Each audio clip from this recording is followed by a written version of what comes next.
games? Is that a function of the game plan? Is that Brock freezing you out?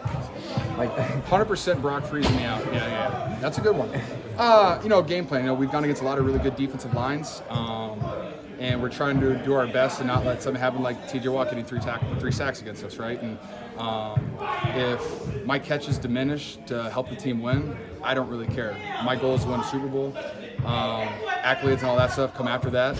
It is what it is, and I'm going to be out there. I'm going to be chipping. I'm going to be blocking. I'm going to be catching the ball, scoring touchdowns. Whatever they ask me to do, I'm going to do it. Would I prefer to have 5 targets over 1 target? Sure. Any tight end would. But if that's not in the game plan, it's not in the game plan, and it's all right.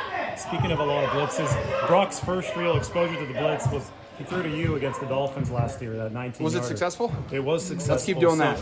Yeah, I'm wondering, he seemed pretty ready for it from the very get-go. Yeah. How has he developed and improved against the blitz even since then? I mean, you look at the New York Giants when we played them on Thursday. That wasn't Thursday. That was Sunday Night Football. Right? That was Sunday night? That was Thursday? Jeez Louise. On that Thursday night game, a short week, and at the time, I'm pretty sure they blitzed more than anybody else. And he handled that really well. We gave him a bunch of really weird blitz looks and throughout the week of practice, and we're doing that again now, and just trying to, hey, you're going to get weird things. You're going to think they're in this look. They're going to drop to Tampa. They're going to do all these different things, and he's doing a really good job with that. And, I always say Kyle has a dense game plan, and I think he's trying to make it as easy as he can on us this week with all the pressures and stuff that they do. But at the same time, Brock's dominating that game plan, and as long as he's confident, we're very confident in our offense. George, it's been a year since you traded for Christian McCaffrey. I know. Has there been anything that's surprised you about his game? I mean, obviously you see him from afar, and then he's on your team. What's been the element that any surprises you've seen? You know what? I wouldn't even. Wow, that's a good one. I'm going to answer that, and then I'm going to give you guys something else that's on my mind about that. First, something that surprised me is I like seeing, you see him from afar, 2 All-Pros the same year, 2 different positions. He's incredible.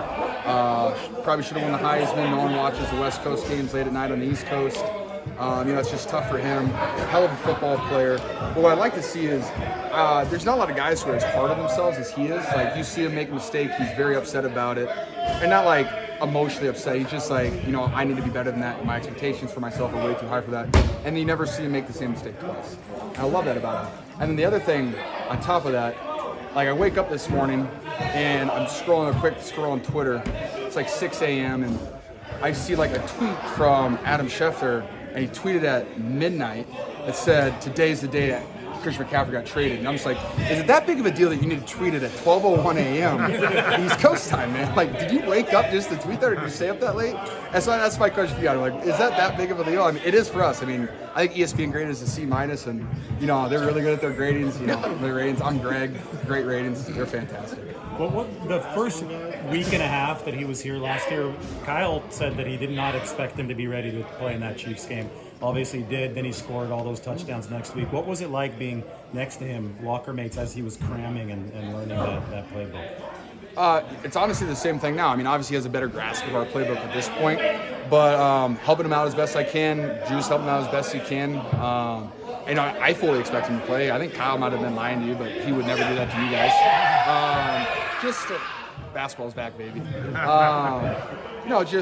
He's a pro's pro, and when you sit next to a guy like that, and I get to sit across from a guy like Hargrave and Mooney, it's you get to sit around these players who are very elite players, and you get to see how they operate every single day. And while I'm going to say Christian is an elite player, but he's got this other level to him that you really appreciate seeing, whether it's his dedication to the playbook, whether it's his dedication to his body, and just his effort, every single day, whether it's being a good teammate, Tubbs, whatever it is. He's just doing everything at a very, very high level. George, with Debo and Christian banged up in their status. Oh, do you? No, it's okay. You can go one more. Well, it's your world. And, Peter is on my list right now. Yeah, exactly. Yeah, I know. Trust me, I know. Not that you give away game plan secrets, but given their kind of iffy status, I mean, can they afford to make you left tackle B, this week? We need some offensive weapons. Tune in Monday for a surprise. We'll see. We'll have some fun with it though. All right. Thanks, George. I appreciate it. Yeah, have a good one. Thanks, guys. Why is Peter on your list?